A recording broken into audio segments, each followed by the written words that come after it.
Mais c'est-à-dire qu'à partir du moment où tu connais un programme scolaire et qu'il ne te convient pas, libre à toi de ne pas inscrire ton enfant dans cet établissement. Ça, c'est la première chose. Ensuite, en tant que citoyen, tu dois également intervenir dans la manière dont certaines idéologies s'intègrent dans les corpus éducatifs. C'est-à-dire qu'à un moment donné, tu vois qu'en France, on est en train d'enseigner la théorie du genre ou l'idéologie du genre, mais inévitablement, toi, en tant que musulman, tu as tout à fait le droit je dirais, de lutter contre cela et de ne pas être d'accord avec cela.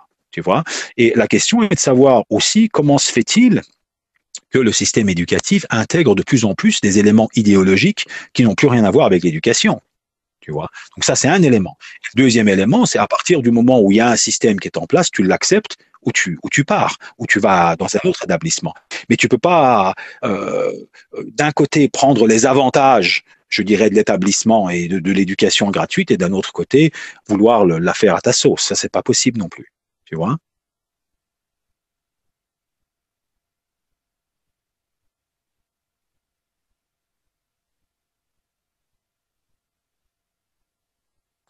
J'ai pas compris ce que tu as dit.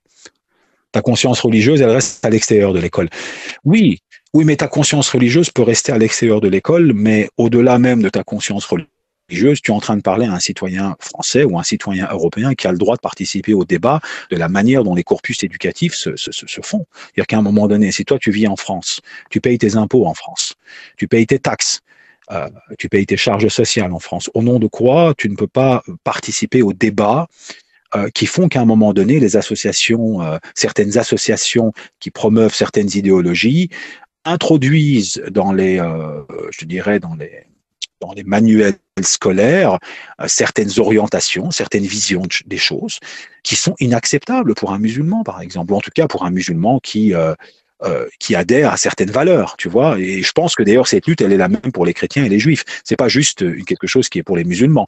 Donc à partir du moment où certaines associations font du forcing pour passer en force sur certaines questions qui sont liées justement à la différenciation homme-femme, aux minorités et à toutes ces questions, je ne vois pas au nom de quoi, en tant que musulman, et donc en l'occurrence en tant que citoyen français, tu n'as pas le droit de participer au débat qui permettent ce genre de choses. Bien sûr que tu as le droit. Tu vois. Tu comprends. Et d'ailleurs, dans cette lutte-là, on travaille main dans la main avec les chrétiens et les juifs, hein, et avec toutes les personnes qui ont des valeurs morales. Tu vois. Voilà.